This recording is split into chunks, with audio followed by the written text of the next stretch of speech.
So I remember my first day of monk school. I've just shaved my head. I'm now wearing robes.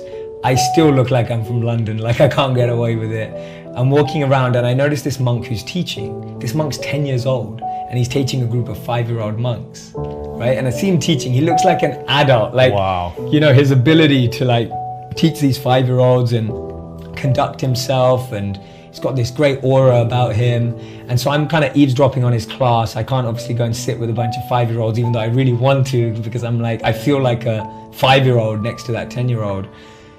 And I went up to him and I said, what are you doing? And he said, oh, well, we just taught their first class ever. And I said, oh, cool. And he said, well, what did you learn in your first class at school?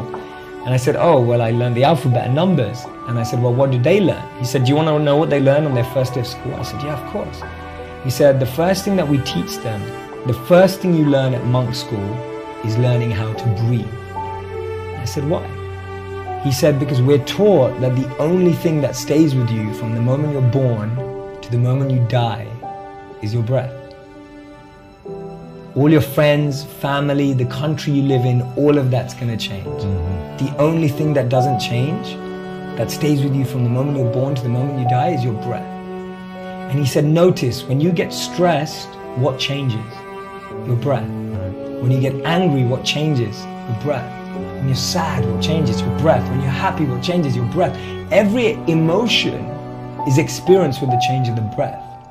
So he said, when you learn how to navigate and manage your breath, you can actually navigate any situation in life. And I was just blown away. I was just like, wow. And then I remember researching it and noticing how athletes were taught how to breathe, musicians, singers, especially those who play wind instruments, who have to reach really high notes. They're all trained how to breathe because they have to use their breath in challenging, stressful, pressure-filled situations. But I was like, so are all of us. You've got to go on stage in front of 10,000 people. You've got to go to a concert. You just lost a deal or a contract. Our breath changes in all those scenarios, yet we don't know how to use our breath to change our life. And so for me, that was a huge learning point where I just thought, wow, that's what you're taught. The priority is on the root of things, not the leaf or the symptoms. And that's the biggest thing about living as a monk. You're not dealing with your challenges at symptomatic level. You're dealing with it at root level. Right? People say, oh, if you're stressed out, just take a stress pill. If you're stressed out, just go to get a massage. If you're stressed out, just relax, watch Netflix and chill. But all that's doing is pacifying you, escape for that hour, 2 hours, maybe a week.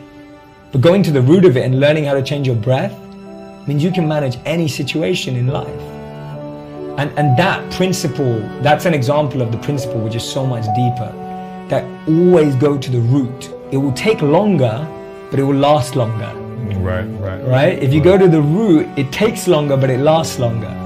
But if you go for the symptom, you get it quick and it never lasts. And it never lasts. And we don't know that. So that was the deepest principle I learned as a monk. You always go to the root. Cut down the root of that weed in your heart.